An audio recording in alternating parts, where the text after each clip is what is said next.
नमस्कार.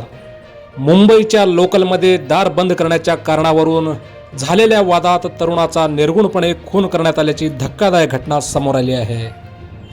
यामुळे मुंबईमध्ये लोकलने प्रवास करणाऱ्या प्रवाशांमध्ये भीतीचे वातावरण पसरले आहे.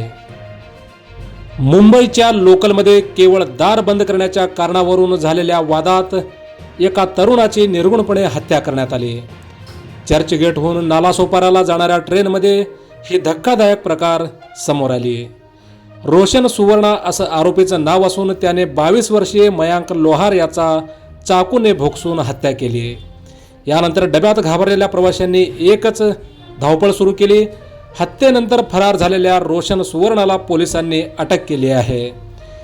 मिळालेल्या प्राथमिक माहितीनुसार लोहार कुटुंबीय सुरुवातीला अंधेरीत वास्तव्यास होते.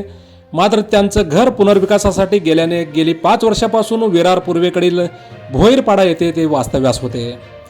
मृत मयांकला एक बहीण आणि 2 भाऊ आहेत. मयांकच्या मृत्यूची बातमी कळताच त्यांच्या कुटुंबावर दुःखाचा डोंगर कोसळला. या घटनेनंतर आरोपी चालत्या गाडीमधूनच उतरला आणि प्लॅटफॉर्म क्रमांक 6 वरून पसार झाला. पण तपासानंतर तो नेमका कुठे कुठे गेला याचं CCTV फुटेज आता समोर आलं आहे.